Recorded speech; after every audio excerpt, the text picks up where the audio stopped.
Aqui no canal do Bispo Bira, no YouTube, você encontra um conteúdo exclusivo para alimentar a sua fé. A Palavra Amiga do Bispo Macedo, reuniões ao vivo com o Bispo Bira Fonseca, testemunhos, ensinamentos, orações e muito mais. Gostou? Então se inscreva hoje no nosso canal e compartilhe os vídeos em suas redes sociais. Ouça agora a Palavra Amiga com o Bispo Macedo.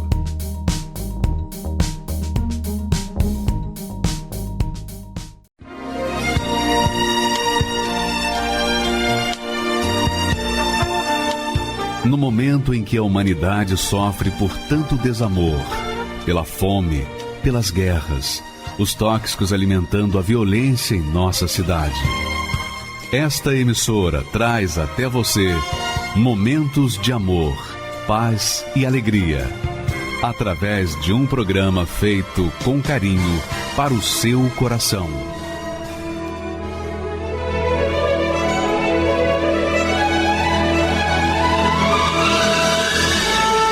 E agora, com você, a Palavra Amiga do Bispo Macedo.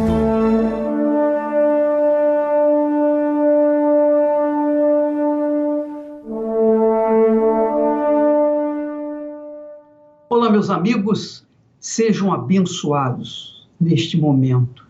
Que o Espírito do Altíssimo Deus venha iluminar os seus olhos, o seu entendimento, para que você possa compreender e ter a fé, a coragem para seguir esses conselhos que saíram do trono de Deus, que saíram da boca de Deus. E esses trechos falam de dois tipos de pessoas: o prudente e o insensato.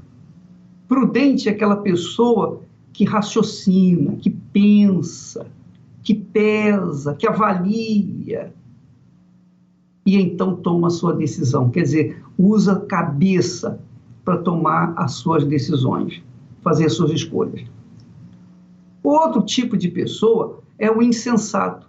Insensato é aquela pessoa que toma decisões em cima dos sentimentos do coração. Toma decisão em cima da emoção, do oba-oba. E aí nós vamos ver o que o Senhor Jesus está ensinando para nós. Só existem dois tipos de pessoas no mundo. Dois tipos: os prudentes e os insensatos. Então, quer você seja uma pessoa inteligente, capacitada, escolada, tenha um grau invejável de escolaridade, formação intelectual, acadêmica, ou seja você uma pessoa que mal sabe ler e escrever, não importa. Você, eu e todo ser humano está incluído nesse texto. Vamos ver então o que Jesus ensina. Ele diz assim: todo aquele, não há exceção, todo aquele, pois, que escuta estas minhas palavras e as pratica, e obedece, obviamente, assemelhá-lo-ei ao homem prudente. Quer dizer, será semelhante ao homem prudente, que edificou a sua casa sobre a rocha.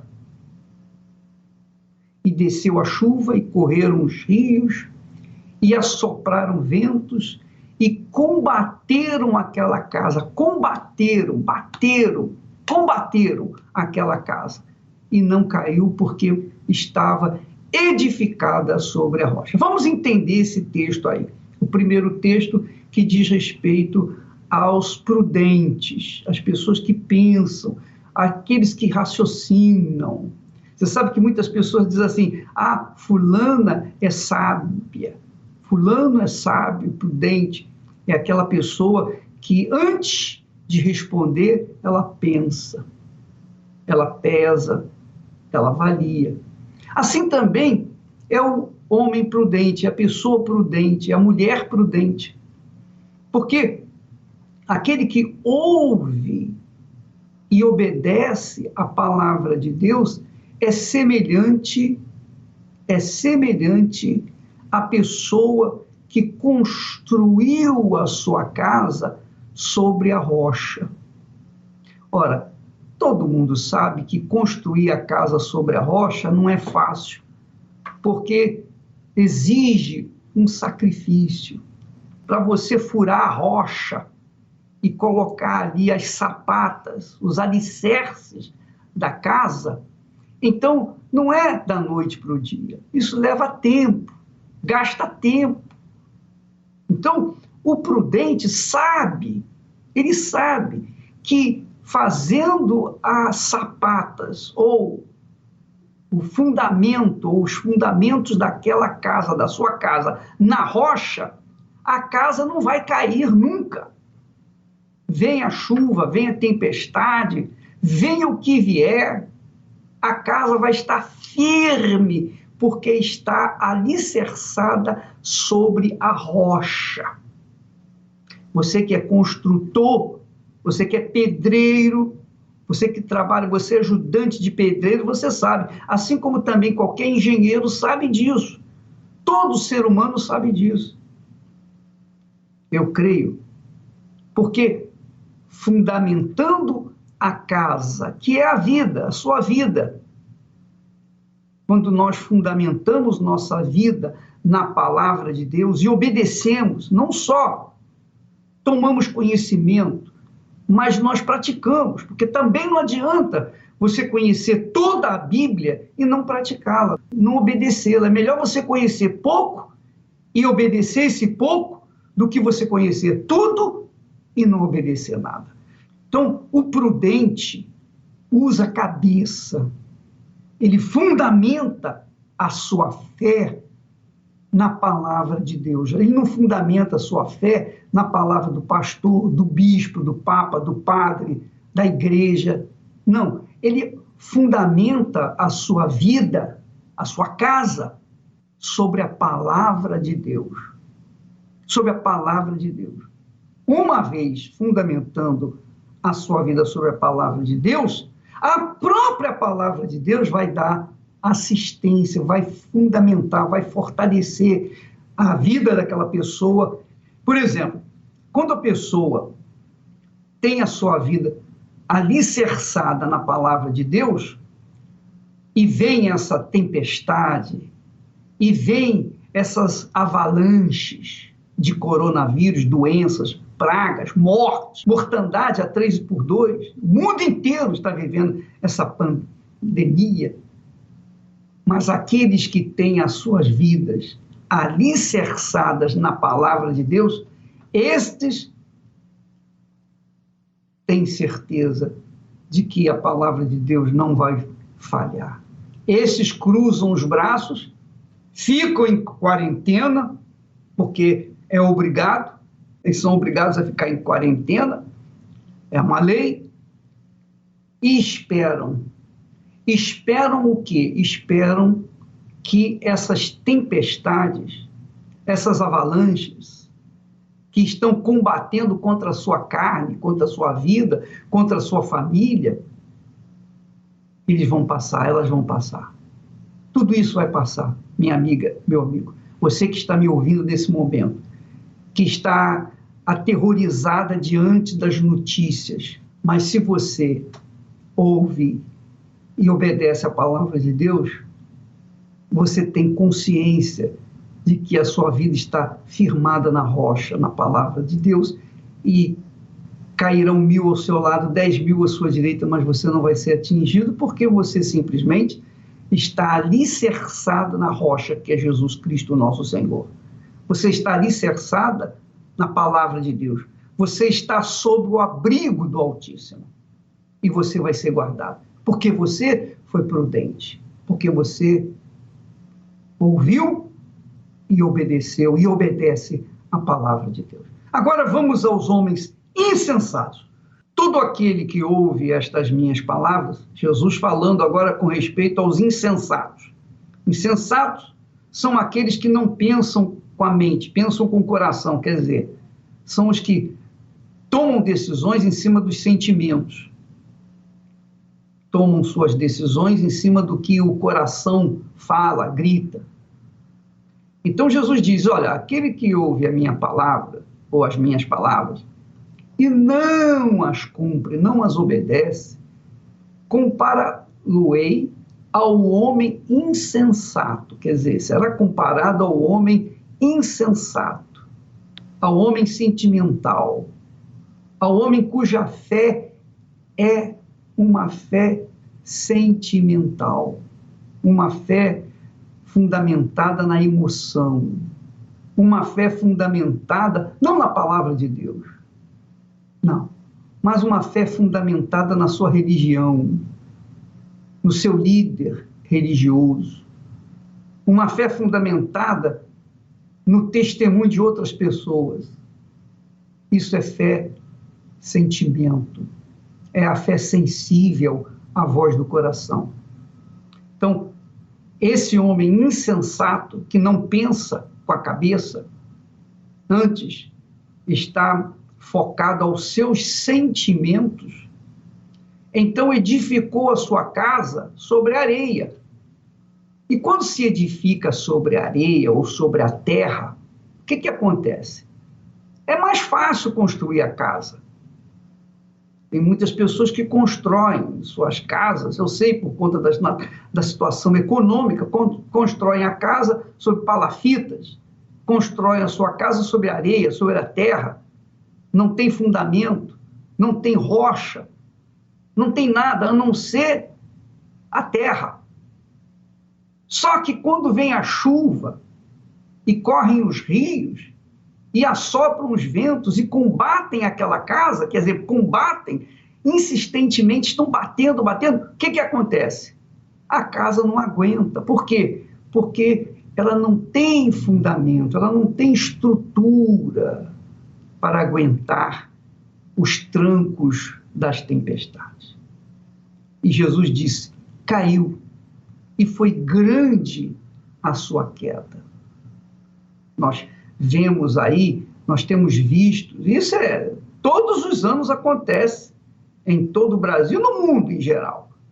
Aqueles que constroem suas casas junto aos montes e não tem fundamento, não tem rocha, constroem de qualquer maneira, quando vem a chuva, essas tempestades, derrubam tudo e muita gente morre. Aí a pessoa diz assim, poxa, mas onde estava Deus?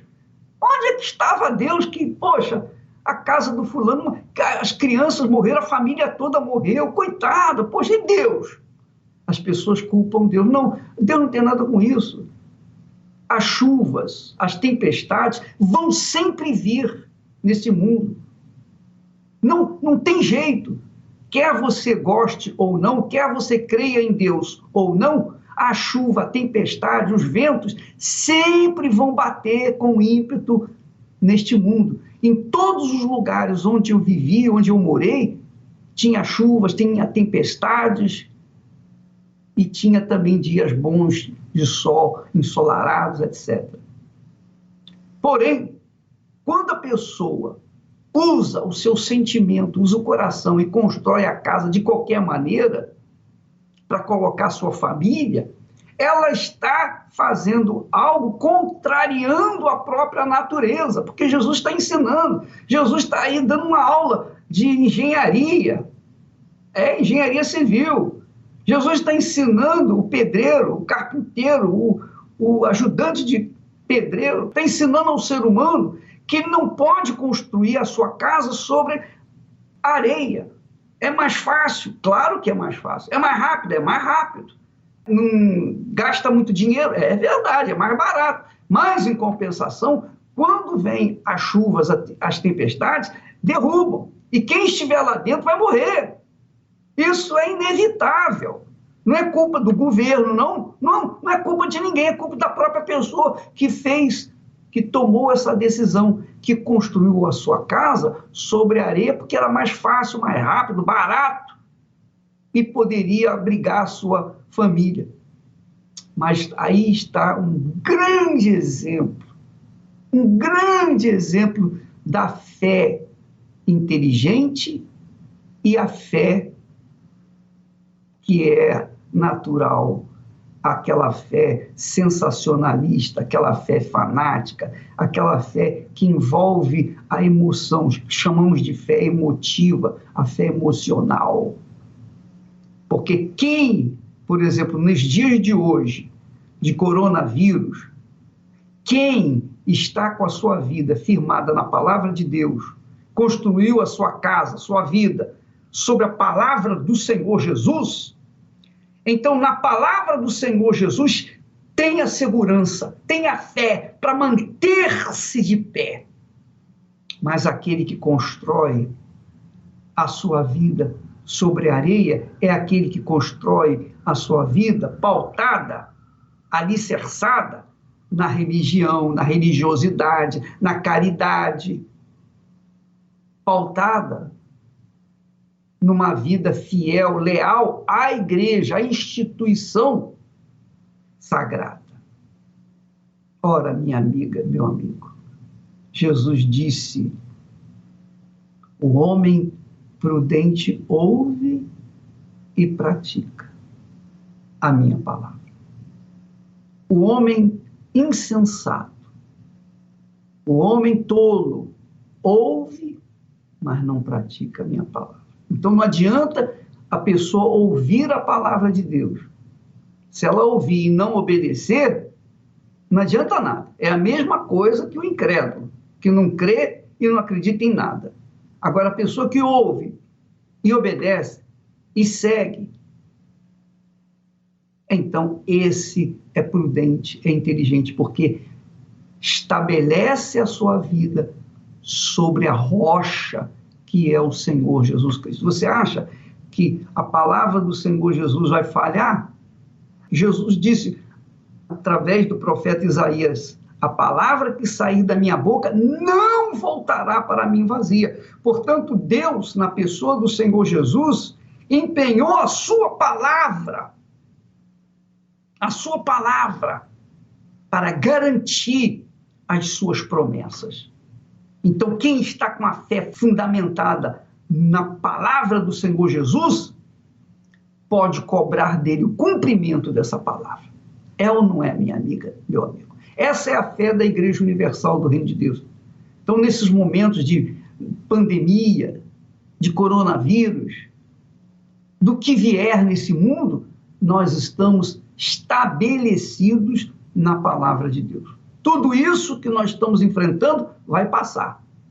E nós vamos sair muito mais fortes. Porque cada deserto que a gente passa, quando a gente sai dele, a gente sai mais forte, mais fortalecidos. Essa é a minha fé. Essa é a fé que nós proclamamos e vivenciamos a cada dia. E por falar nesse tipo de fé, nós vamos ter um testemunho aí de um rapaz que era bandido. Porém, ouvindo a palavra de Deus, ele fundamentou a sua vida nessa palavra. E a história dele é muito interessante porque quando ele saiu da prisão, ele estava firmado na palavra de Deus. E aí houve um erro de justiça e ele foi jogado na prisão novamente, injustamente. Quer dizer, ele foi batizado com o Espírito Santo e com fogo. Vamos ver o exemplo claro do que significa o batismo com fogo, conforme diz a Sagrada Escritura. Vamos assisti-lo. Meu nome é Marcos Paulo, eu tenho 29 anos, eu sou natural do estado de Mato Grosso do Sul, venho de uma família onde não tive muitas condições financeiras, morava na periferia da capital de Campo Grande, Mato Grosso do Sul, e desde muito novo eu convivi com a criminalidade, podemos dizer assim. Eu convivi no meio do tráfico de drogas e aos 14 anos de idade eu conheci a maconha. Eu dei o meu primeiro trago na maconha, foi onde eu conheci membros de uma facção criminosa E eu comecei a me envolver com eles também, a praticar assaltos. Com 15 anos de idade eu já estava cometendo assaltos lá na cidade onde eu morava. Me envolvi com uma quadrilha que fazia desmanche de moto, de carro, e ali eu fui me aprofundando na criminalidade, a ponto de viver como um bicho. Eu posso dizer que eu vivia como um bicho. Então foi quando me apresentaram a cocaína. Já traficava, conhecia a droga, mas o rapaz, o meu companheiro de tráfico, ele falou assim, ó, é bom você cheirar, para você render no tráfico, para você desenvolver a sua biqueira, que eu já cuidava de uma biqueira. Foi onde eu dei o meu primeiro tiro na cocaína. A convivência com essa facção criminosa me disciplinou isso. Eu aprendi a disciplina de uma facção. Eu sei o que é você estar no núcleo de uma facção. Eu conheço as regras. Eu li o estatuto de uma facção. Quando eu era novo, me sentaram dentro da biqueira onde eu traficava a droga, e um dos membros dessa facção ele chegou para mim e falou assim, ó, lê isso daqui, que era o estatuto da facção. Ele falou assim, ó, você vai ler. Se você quer ser bandido, se você quer ter uma carreira no crime, é só você seguir esses estatutos aqui, que você nunca vai ter problema com a facção. Até no dia que eu cheguei no meu fundo de poço, foi quando eu fui fazer esse assalto muito louco de cocaína, e eu fui preso. Eu fui preso junto com mais 2 companheiros, um membro da facção. Eu fui preso e ali eu pensei, poxa, já que eu estou aqui, fui para a delegacia, já que eu estou aqui, agora eu vou me afundar mesmo, agora que eu vou saber o talento da malandragem, agora que eu vou conhecer o crime de verdade. E eu me lembro que no primeiro dia de visita que teve, minha mãe chegou, fui buscar ela, a gente costuma ir buscar a visita na grade, eu fui buscar ela, eu perguntei para ela assim, a senhora vai colocar advogado para me tirar daqui? Eu só lembro que ela olhou para mim e falou assim, ó, você só vai sair daqui transformado. Você só vai sair daqui de dentro transformado. Eu não entendi o que ela disse ali no momento, trouxe ela e ali dentro do presídio eu fui me afundando. Fui me envolvendo mais com o crime, fui me envolvendo com as drogas, até que um dia eu tô lá no fundo do corredor, do pavilhão, fumando maconha, e quando eu levanto a cabeça que eu olho, lá pro entrada do pavilhão vem vindo um senhorzinho em camisa branca. Ele veio até mim e falou assim, rapaz, vamos ali participar de uma oração. Aí eu olhei para ele assim, falei, pastor, ele era obreiro na verdade, mas lá a gente chamava de pastor. Falei assim, pastor, eu tô fumando maconha aqui, outra hora eu vou. Ele olhou para mim e falou assim, não rapaz, esse é o Eurico, o nome dele. Ele falou assim, rapaz, vamos lá, você vai, faz a oração, quando você voltar, você termina de fumar, não tem problema. Vamos lá. Eu peguei assim, eu falei assim, vou lá. Eu falei assim, vou lá nessa oração, vou lá participar. Eu peguei e fui.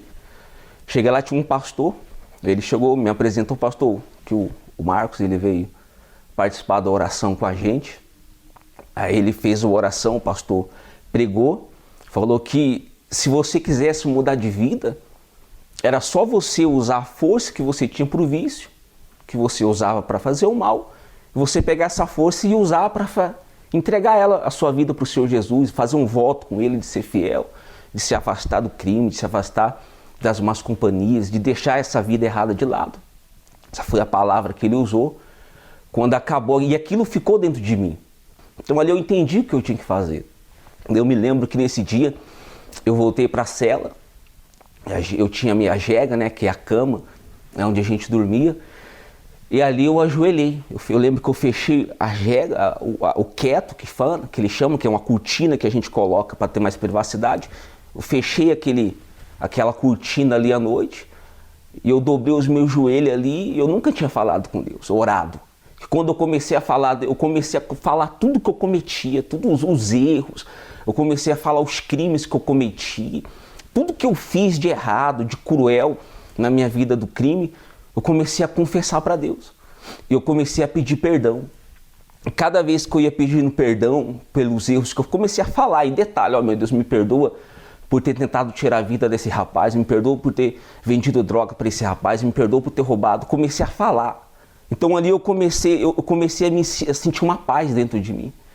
Eu comecei a ficar tranquilo, eu chorei, eu lembro que eu chorava tanto que parecia que as minhas lágrimas estava pegando fogo. Hoje eu entendo que ali era o pecado sendo queimado dentro de mim. E ali eu fiz aquela oração. Quando eu abri o keto, a cortina, que eu coloquei o pé ali na cela para ficar junto com os outros presos ali eu já era outra pessoa. Ali, eu lembro que ali, quando eu saí, que eu sentei ali com eles ali, eles estavam bolando um baseado. Eu lembro como se fosse até hoje, bolando um baseado. Aí o rapaz chegou e falou assim, me chamavam de Marquinho no crime. Eu lembro que ele falou assim, Marquinho, vai fumar? Eu lembro que na hora que ele colocou o baseado perto de mim, na hora, eu senti nojo. Falei assim, não quero não. Ele, você tá de brincadeira. Eu falei assim, não quero não. Eu cheguei no líder ali da facção e falei que eu não queria mais. Eu não queria mais aquela vida para mim, que eu queria seguir Jesus. Falei dessa maneira, eu quero seguir Jesus, eu quero mudar de vida. Eu não quero mais essa vida podre, essa vida de crime, de bandidagem. E ele compreendeu, o próprio líder daquela facção, ele compreendeu. Ele falou assim, se essa é a sua escolha, cara, você é novo. Ele falou para mim, cara, ele estava já quase 30 anos preso. Ele já ia vencer a lei dos 30. Ele falou para mim, você é novo, rapaz. Segue esse caminho, entendeu? Você vai ver que vai ser muito melhor do que a vida que eu tenho aqui dentro. Eu falei assim, mãe, a senhora pode trazer uma Bíblia para mim? A senhora pode trazer uma Bíblia para mim? Aí ela falou assim, eu trago. Foi o dia mais feliz da vida dela. Eu lembro até hoje, ela me trouxe uma Bíblia preta na época, uma edição preta da Igreja Universal, que vinha só com o nome da Igreja Universal. E aquela Bíblia ali dentro do presídio, ela foi a minha arma. O que estava ali, eu segui. Ali era o novo estatuto, né? O meu novo estatuto de vida. Porque quando eu cheguei no presídio, me deram um estatuto, eu li e eu obedeci. Então eu comecei a obedecer o que eu lia, como eu era novo, o que eu lia e o que eu entendia, o pouco que eu entendia ali, eu comecei a seguir. E como a gente viu o pastor poucas vezes, que era um presídio muito restrito, no dia que teve uma visita que o pastor foi, e ele me falou sobre o Espírito Santo. Ele falou assim, Marcos, você conhece o crime aqui dentro e você sabe que existe disciplina. Existe disciplina também no reino de Deus. E o Espírito Santo, se você quer permanecer, se você quer continuar firme, se você quer vencer, você tem que ter o Espírito Santo. Eu entendi o que era o Espírito Santo, eu entendi quem era a pessoa do Espírito Santo. E eu comecei a buscar, eu fiz um propósito. Lembra até hoje, eu fiz um propósito com Deus de uma semana.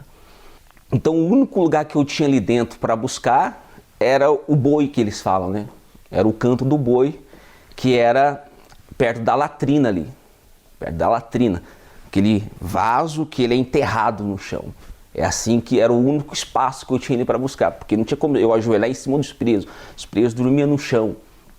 Então eu me ajoelhei ali do lado da latrina e ali eu me humilhava, ali eu buscava com toda a minha força, com todo o meu desejo. Foi quando ali, do lado daquela latrina, eu recebi o Espírito, dentro daquela cela, eu recebi o Espírito Santo. Eu nunca senti uma paz como eu senti naquele dia. Foi como o pastor disse na primeira oração, falou assim, aqui dentro você pode estar livre. Ali naquele momento eu estava preso, mas eu me sentia livre. Eu não tinha mais aquele desespero, aquela agonia de querer saber o dia que eu ia sair do presídio. Eu não tinha aquela ansiedade, que dia que eu vou sair daqui, não. Ali na hora, eu já queria acordar todo mundo ali na cela e falar de Jesus para eles. Foi quando um dia esses mesmos agentes penitenciários, eles chegaram na grade da cela e chamaram pelo meu nome. Chamaram pelo meu nome, eu fiquei 4 anos preso. Chamaram pelo meu nome e falaram assim, quem é Marcos Paulo? Um desses agentes falou. Eu estava na jega de cima, sou eu, senhor. Ele falou, qual é o nome da sua mãe? Eu falei assim, Valdenice Aparecida Santana. Ele falou assim, então cantou a sua liberdade, tá? Como eles costumam dizer lá dentro, cantou a sua liberdade, você está livre. Na hora, eu não pensei em nada, eu não quis levar nada, eu tinha roupa, tinha um monte de coisa. Na hora, eu só pensei na minha Bíblia. Eu coloquei a mão na minha Bíblia, da cabeceira da jega, puxei minha Bíblia, desci, coloquei o tênis e saí. E dentro do presídio eu fiz um voto com Deus. Eu fiz um voto de que quando eu saísse da cadeia, o primeiro lugar que eu colocaria os meus pés não era na minha casa, seria na igreja. Eu fiz esse voto com Deus de quando eu saí dos portões ali do presídio, a gente sai só com o alvará de soltura. Não tinha dinheiro, não tinha nada. Peguei esse alvará de soltura, serviu como uma passagem de ônibus, né? Eu cheguei na igreja, o pastor estava lá, falei, pastor, posso conversar com o senhor? Eu expliquei a situação, tudo que tinha acontecido para ele. E eu falei assim, pastor, a partir de hoje eu quero servir a Deus. Eu fiz um voto com Deus de colocar os pés aqui. Seria o primeiro lugar que eu colocaria os meus pés quando eu saísse do presídio, e aqui eu estou. Arrumei um trabalho, comecei a prosperar nesse trabalho, depois que eu saí do presídio. Fui construindo, reconstruindo a minha vida novamente. E eu já ali firme, eu bem financeiramente, com a minha vida estruturada, tudo direitinho, batizado com o Espírito Santo. Um belo dia, chega para mim uma carta de um oficial de justiça. E eu peguei aquela carta, não sabia o que era. Quando eu abri e li aquela carta, um juiz, ele tinha emitido um mandato de prisão no meu nome. Ele emitiu esse mandato de prisão por conta de um erro judicial. Eu tive que voltar para o presídio de novo. E eu vi aquela situação como um batismo de fogo. Foi Deus ali me provando. Eu falei assim, se é para mim, então eu vou. Não me revoltei contra Deus, não fiquei culpando a Deus, não fiquei murmurando contra Deus. Eu falei assim, tá bom, então eu vou. Depois que eu recebi esse mandato de prisão, eu fui na delegacia mais próxima da minha casa, me apresentei, o delegado não entendeu. O delegado, ele olhou para mim assim e falou assim, rapaz, não estou te entendendo. Quanto tem um monte de preso querendo sair, você está querendo entrar? Eu falei assim, mas eu só estou cumprindo esse mandato de prisão que foi enviado para mim. Então, como eu não quero ser capturado, eu estou aqui para me entregar, seu delegado. Então o delegado me algemou, me colocou na delegacia e me levou novamente para o presídio. E ali, quando eu coloquei os pés dentro daquele pavilhão que o agente foi me levando para a cela onde eu ia ficar, a cadeia começou a tremer, os presos começaram a gritar o meu nome. Mas aquilo ali não me apavorou. Porque eu sabia que eu estava ali, que era um propósito de Deus. Eu sabia que eu estava ali porque Deus estava permitindo eu passar por aquela situação para mim crescer, para me amadurecer, para me desenvolver a minha fé, para me tornar mais forte, ter mais intimidade com Ele. A gente se reunia ali no canto da cela, ou então no canto ali da quadra. Eu reunia alguns presos, dava uma palavra para eles, fazia uma oração com eles ali. Foi quando o juiz, ele me beneficiou com um perdão de pena. Antigamente eu não esperava nenhum perdão de Deus, quanto menos da sociedade. Foi quando o juiz me deu o perdão de pena. Eu não devo mais nada, eu fui perdoado, teve a extinção da minha pena. Não devo mais nada para a justiça, não devo mais nada para facção nenhuma, não tenho mais nada, envolvimento nenhum com facção. Eu ando de cabeça erguida na rua. Eu cheguei a voltar para a comunidade onde eu morava, andava tranquilo, os companheiros de crime que continuavam ali, eles me viram, eles falavam assim, pô, rapaz, o que aconteceu com ele? Eles não acreditavam no que tinha acontecido. Eu levei alguns para a igreja também, ajudei muito deles. Hoje eu faço um trabalho social onde a gente ajuda pessoas também que sofreram no vício, pessoas que viveram esse inferno do vício. Hoje eu estou bem, estou casado, sirvo a Deus e hoje verdadeiramente eu tenho paz. Venci essas lutas, esses problemas, os desertos, né? Eu venci graças ao Espírito Santo, porque ele foi comigo. Eu zelei por ele, pela presença de Deus dentro de mim. E eu quero deixar um recado a você que já foi batizado com o Espírito Santo, uma orientação. O batismo, se você ainda não passou pelo seu batismo de fogo, ele vai chegar. Para todos vão chegar esse batismo com fogo. E o segredo é você se aproximar mais de Deus.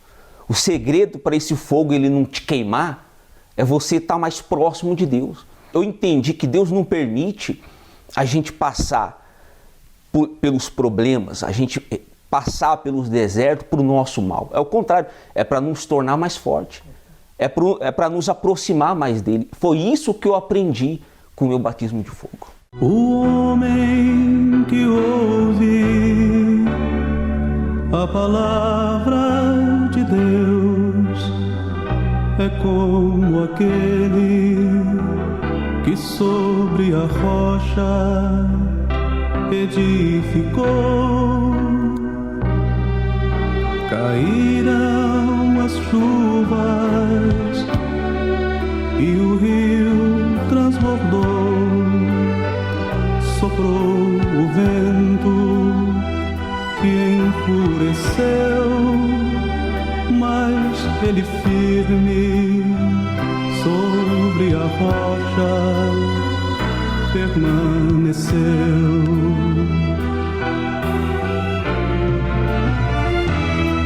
E aquele que ouviu as palavras de Deus, mas não viveu, sobre areia construiu e sua vida destruiu.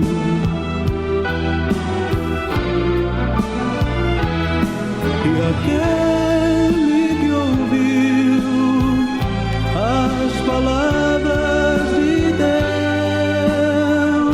mas não viveu, sobre areia construiu e sua vida destruiu.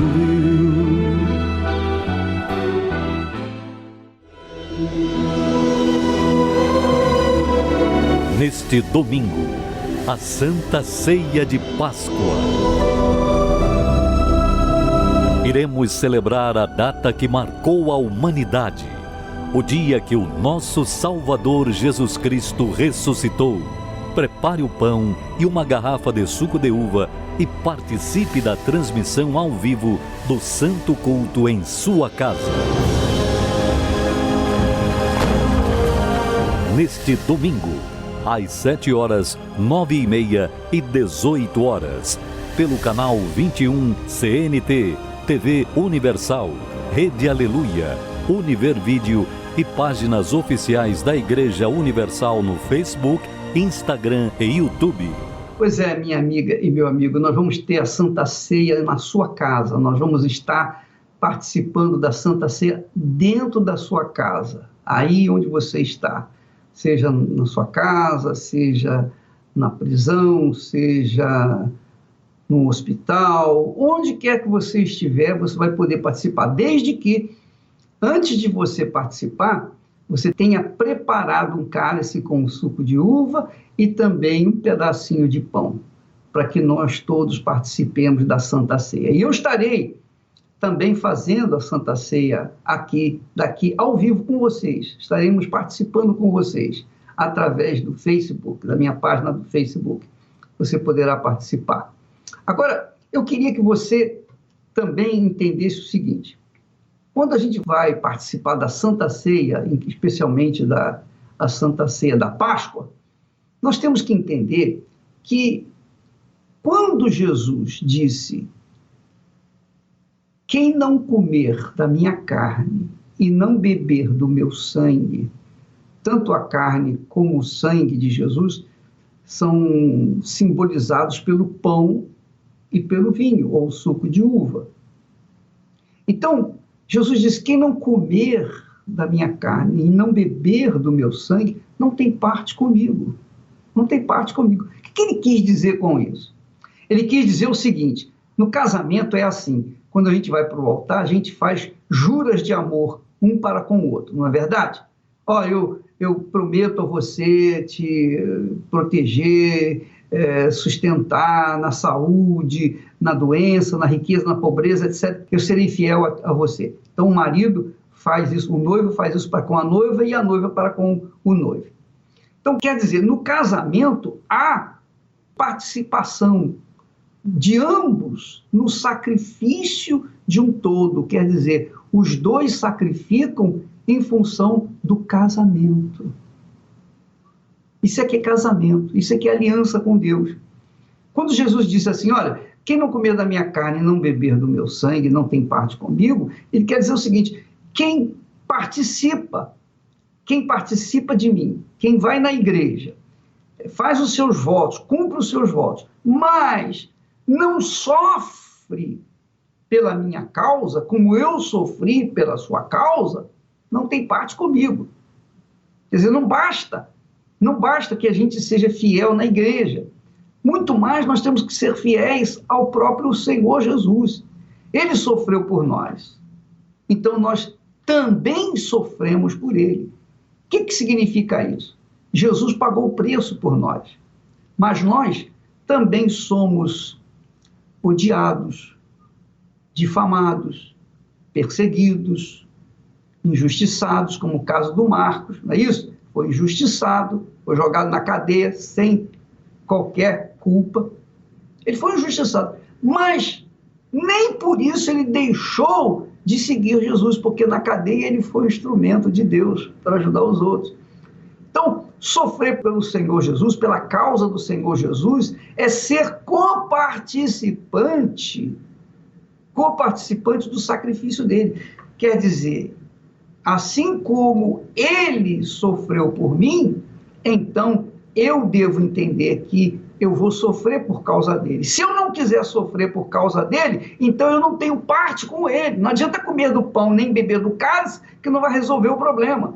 Eu tenho que assumir um compromisso, fazer um voto de obedecê-lo, independentemente se o céu estiver claro, limpo, bonito, ou se estivermos numa tempestade. Não importa.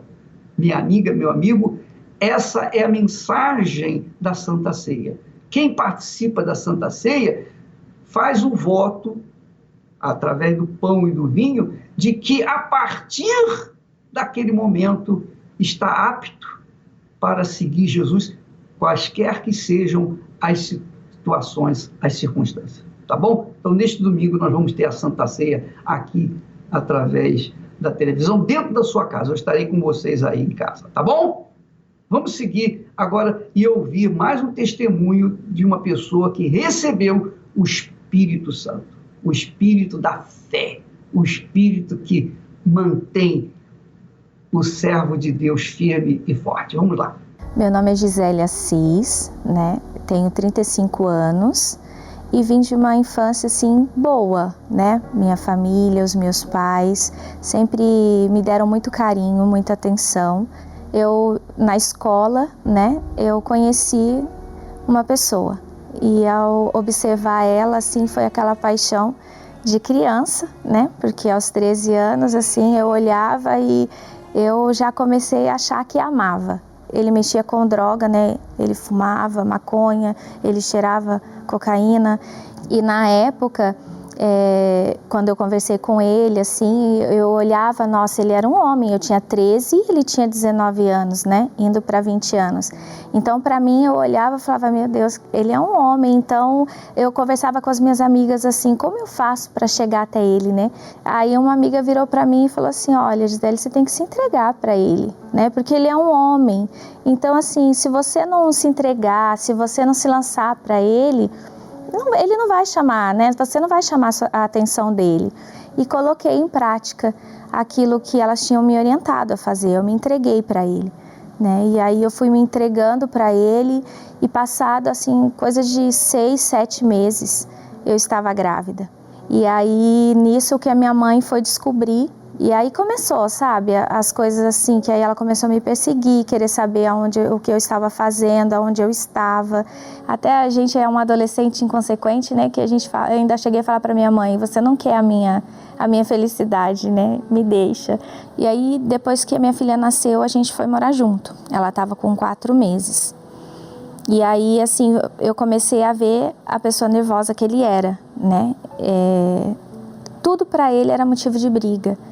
Né, qualquer coisa, as coisas tinham que ser do jeito dele, né? Eu tinha que agir da forma que ele queria. E a gente começou a brigar muito, só que logo que eu casei, no mês seguinte eu descobri que estava grávida novamente. Então eu estava com uma nenenzinha de 4 meses no colo e grávida novamente. E aí as brigas começaram. Eram muitas brigas e assim por motivos banais, motivos pequenos. Ele sempre me dizia que eu não era nada, que eu não era ninguém. A pior briga foi numa discussão que a gente teve, que ele me colocou uma tesoura na garganta. Minha mãe nunca soube do que acontecia comigo, porque a minha mãe sempre me avisou desde o início, né? Então, eu não tinha como chegar nela e falar, porque eu sabia que eu ia ouvir, eu te avisei. E aquele orgulho de você chegar e falar para sua mãe tudo que você estava vivendo, então você você fala assim, eu não vou contar para minha mãe porque ela vai falar para mim, né? Eu te avisei, minha filha. Veio na minha mente assim, o que eu fiz com a minha vida, eu acabei com a minha vida. Naquele momento que ele pôs a tesoura na minha garganta, eu falei, eu vou morrer agora. Eu olhava e eu falava, meu Deus, o que vai ser das minhas filhas, né? O que vai ser da gente? Né? Muitas das vezes vinha na minha mente a vontade de me separar, né? De largar tudo, de deixar tudo, mas ao mesmo tempo eu falava, não, né? Eu casei, eu não casei para me separar, né? Tem que ter um jeito, tem que ter uma solução. E aí, quando eu cheguei à Igreja Universal, né? Foi através de uma obreira, né? Uma cabeleireira, onde eu frequentava o salão dela, e eu conversando com ela, falando de tudo o que estava acontecendo na minha vida, e aí ela me chamou para ir. E aí, chegando lá, o bispo, na época, ele estava fazendo um atendimento, e aí ela me levou até ele, e eu fui atendida pelo esse servo de Deus. E foi quando, naquele dia, ele me disse o que eu tinha que fazer, que haveria uma solução, que tinha um jeito, que tudo isso podia mudar, a partir do momento que eu começasse a obedecer, né, a palavra de Deus, colocar em prática. Foi quando eu comecei mesmo a ir para a igreja. Só que ela era longe da minha casa e eu não trabalhava. E na época ele me dava algum dinheiro para ficar em casa, assim, para estar comprando as coisas de casa. E naquela época que eu comecei a ir para a igreja, ele começou a ver que eu comecei a ir, ele tirou. Ele passou a não deixar mais dinheiro, porque ele sabia que eu ia para a igreja. E aí foi quando eu comecei a vender as coisas para poder ter o dinheiro para ir para a igreja. Aí eu comecei a vender lingerie, comecei a vender várias coisas. Fiz um curso de manicure e fui trabalhar de manicure, tudo para poder chegar até a igreja. Comecei a deixar as minhas vontades, o meu eu, o meu orgulho. Comecei a colocar tudo isso de lado e falar e pensar assim, Deus, como o Senhor agiria nessa situação? Então, cada situação que eu passava, eu me perguntava, como o Senhor reagiria nessa hora? Eu até me recordo que o pastor, quando ele ia buscar, e aí ele começava a buscar no altar e falava, né, fale para Deus que você o ama, mas eu não sentia isso. E dentro de mim veio uma revolta e eu falei para Deus assim, Deus, eu não te amo, eu não te adoro, mas eu quero te amar. Eu quero saber o que é esse Espírito Santo. Eu quero amar o Senhor, eu quero ter prazer em Ti. Quando eu tinha um problema, eu pegava a Bíblia e eu falava, Deus, fala comigo. E ali eu fui indo, eu fui tendo forças, eu fui mudando o meu interior, eu fui abrindo a minha visão, assim, que eu podia. E aí, no domingo de manhã, eu cheguei na igreja, e aí quando começou as buscas, eu comecei a buscar a Deus de uma forma que eu não sabia mais, para mim é como se eu não estivesse na igreja. Era eu e Deus. E ali, naquele momento, eu buscando a Deus, eu tive a certeza. Eu tive a certeza de que Ele estava ali comigo. É como se eu me sentisse abraçada. O Espírito Santo tinha habitado dentro de mim. Naquele dia eu tive um encontro com o Espírito Santo. Foi o melhor dia da minha vida. Eu saí da igreja totalmente transformada. Eu tinha uma alegria dentro de mim que eu queria falar para todo mundo que esse Deus existia, que o Espírito Santo existia. E aí dentro da minha casa eu comecei a ser diferente como esposa, né? Então assim, quando meu esposo chegava, eu tratava bem. E não era uma falsidade, era algo que vinha de dentro para fora. Eu tinha prazer em tratar ele bem, né? Eu tinha prazer em fazer tudo de melhor para ele e para as minhas filhas dentro de casa. E aí o meu esposo, vendo a minha diferença, né?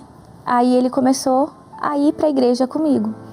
E aí tudo começou a mudar, né? Porque aí o meu esposo também começou a ouvir do Espírito Santo. E aí, num determinado dia, ele também foi batizado com o Espírito Santo, né? Então, tudo começou a mudar na nossa vida, na nossa casa.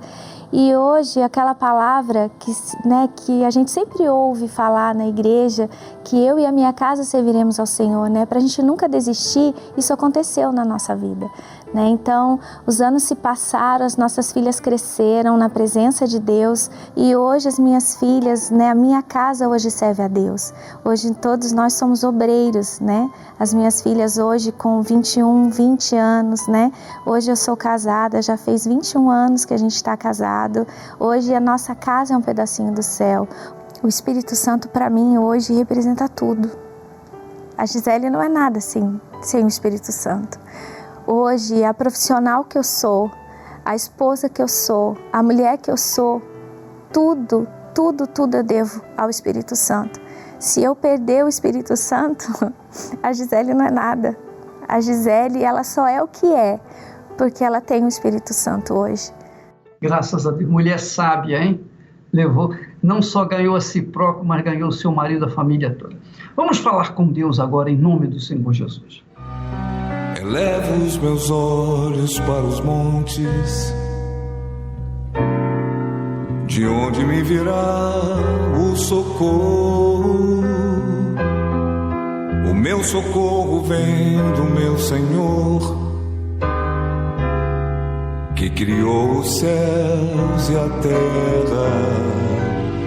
Não deixará que o teu pé vacile. O Senhor é quem te guarda.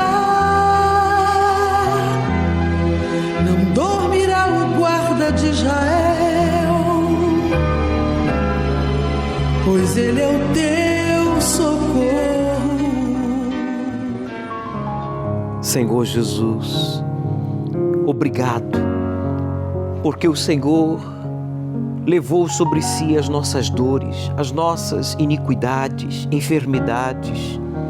E a prova são os casos verídicos aqui exibidos neste programa e nesta programação todos os dias.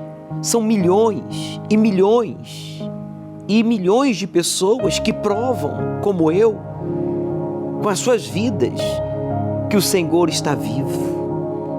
E a nossa vida foi transformada, foi resgatada, quando tomamos a decisão de nos entregar, de obedecer a Tua palavra, que faz a gente forte, que faz a nossa vida ser edificada sobre a rocha, como uma casa, que mesmo sofrendo grandes tempestades, ela não é derrubada, ela não é arruinada, ela não é levada pelas correntezas. Meu Pai, agora há pessoas que estão caídas, há pessoas que estão desesperadas neste momento, por causa do diagnóstico do Covid-19, pessoas que estão desenganadas, sim, pelos homens, com uma doença incurável, seja câncer ou uma outra doença, mas não pelo Senhor, pois o Senhor tem o poder de curar toda e qualquer doença através do poder da fé. Então agora, através da nossa voz, penetra neste corpo e arranca esta infecção, este tumor, arranca esta dor agora, como também o pensamento de suicídio, de traição, o pensamento de deixar tudo e fugir, pensamentos negativos de que não conseguirá sustentar a sua família, pagar as suas contas, encontrar trabalho, rever os seus clientes ou reabrir a sua empresa. Meu Deus, seja qual for o pensamento ruim, negativo nesta mente, que seja arrancado agora. Meu amigo, coloque a mão sobre a dor, se possível sobre o tumor, sobre a infecção. Você que tem pensamentos de morte, de deixar tudo e fugir, pensamentos ruins, coloque a mão sobre a sua cabeça. E você que está angustiado, triste, aflito, coloque a mão sobre o seu coração e diga: em o nome do Senhor Jesus, todo mal, diga, da minha mente, do meu coração e do meu corpo, para nunca mais voltar. Diga, em o nome de Jesus, tire as mãos com violência e diga: saia! E não volte nunca mais. Respire profundo. Receba a força de Deus. Receba agora, aí onde você está, a saúde que vem do Altíssimo. Meu Deus, usa esta água, a qual apresentamos a Ti. Seja esta água abençoada. Você que preparou um copo com água, levante aos céus, pois Jesus afirmou: aquele que tem sede, que venha a mim e beba. Beba, amigo, amiga, participemos juntos desta água consagrada a Deus em oração.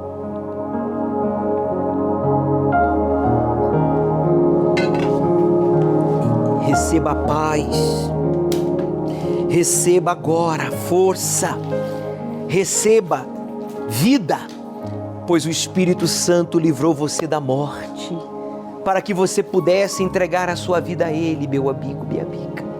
Faça-o agora, arrependa-se, esteja você na prisão, no hospital, em casa, no trabalho, no carro, não importa. Seja você famoso, rico ou anônimo, pobre, você é importante para Deus. Meu Pai, envolva agora a todos com a Tua presença e levante o caído, resgate esta pessoa que estava afastada, esta pessoa que estava evitando este momento, mas diante de todos os acontecimentos, fique em evidência, diante da Tua palavra aqui mencionada, fique em evidência o Teu plano, que é salvar, resgatar. Você que tem patrocinado este programa, coloque as mãos aqui nesta coluna, aproxime-se do seu televisor, seja abençoado economicamente e que você tenha sempre o suficiente para você, para sua família e para patrocinar este programa todos os meses com o seu melhor. Receba 30 vezes mais, como disse Jesus, 60 vezes mais, 100 vezes mais. E você que crer, diga: nada me faltará. Amém. E graças a Deus.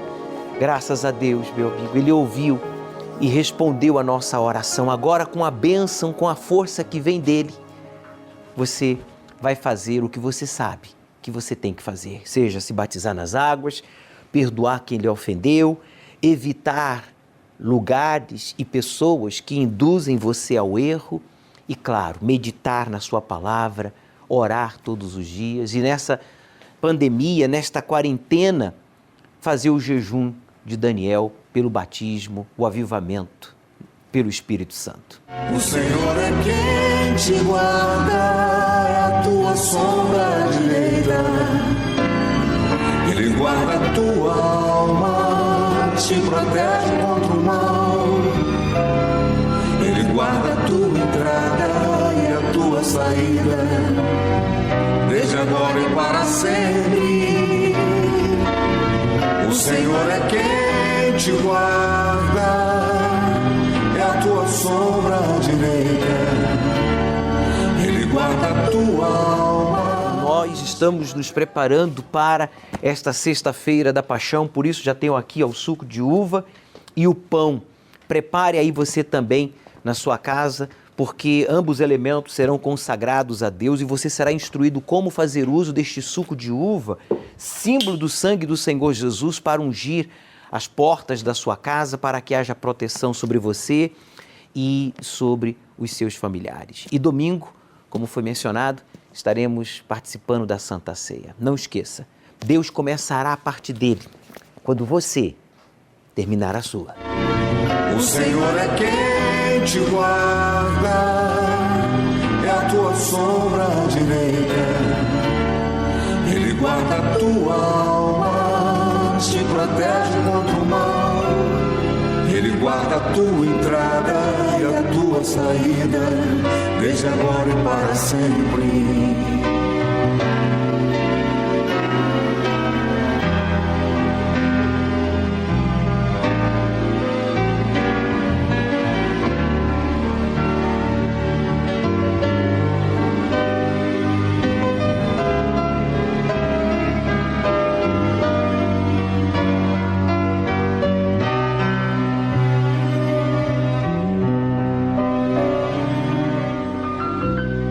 Elevo os meus olhos para os montes, de onde me virá o socorro? O meu socorro vem do meu Senhor, que criou os céus e a terra. Não deixará que o teu pé vacile, o Senhor